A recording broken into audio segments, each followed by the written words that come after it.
The geko device is easy to fit and can be applied in just 60 seconds to one or both legs as required. On the front is a location marker to correctly position the device. Plus and minus buttons to switch the device on and off and to change the stimulation levels, and 2 LED indicator lights. On the reverse are 3 electrodes that make contact to the skin. Before fitting the device, first find the location where the device is to be secured. It can be found on the outside of the leg, just below the level of the knee, at the center of the fibular head. The fibular head can be felt as a round protrusion at the very top of the fibular bone. To find the fibular head, run your fingers downwards from the center of the kneecap to the tibial tuberosity, just below the kneecap. Working towards the outside of the leg, you will come first to a prominent piece of bone called the lateral condyle. Moving over the bone, continue towards the outside of the leg, and moving very slightly downwards, feel your way to the head of the fibular bone. It can be felt as a much larger and more rounded protrusion in comparison to the lateral condyle.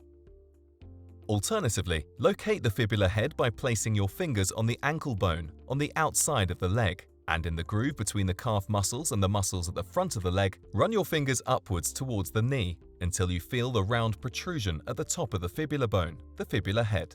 To open the pack, simply peel the 2 ends of the foil pouch apart. Inside, you'll find the geko devices and an instruction leaflet. Read the instruction leaflet carefully to familiarize yourself with the warnings and precautions, and only use the device as instructed. Using warm water, wash the area where the device is to be fitted, removing moisturizer if present, and pat dry gently. For best results, using trimmers or clippers, remove any excess hair. Avoid shaving as this can damage the skin and increase the risk of irritation. After 15 seconds, with the device switched off, peel off the protective film from the long end first. Secure the device to the leg so that the location marker, the line of arrows, is positioned directly over the center of the fibular head.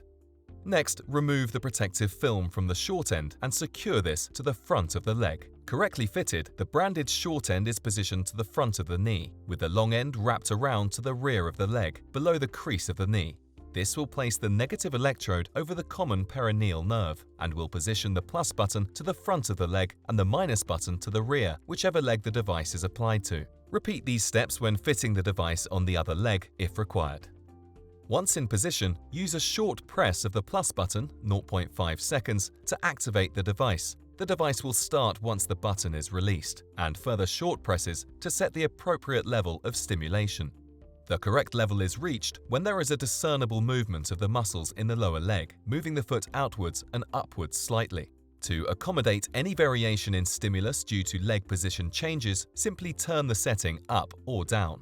There are 11 stimulation levels in the geko device. The settings are indicated by the number of flashes in sequence from the LED lights while the device is in operation. In most cases, levels 4 or 5 are ideal. To reduce the levels one by one, use a short press, 0.5 seconds, of the minus button. Check the patient again soon after fitting the device to ensure that the geko is still giving a comfortable and effective level of stimulation, and readjust the level if necessary. To turn off the device completely, hold the minus button down for 3 to 4 seconds. Note that when the button is pressed, the LED will flash rapidly to confirm its deactivation. To remove the geko, gently lift the long end of the device, taking care to peel the adhesive gel off the skin along with the device. Lift the device away from the leg progressively without bending it double. This will preserve the device and prevent damage to the skin. If the primary location does not produce movement of the muscles, stimulation may be achieved using the alternative fitting locations, slightly above or below the crease at the back of the knee, with the location marker aligned to the outer lateral collateral tendon. See gekodevices.com for further details. For VTE prevention, fit the geko device to both legs.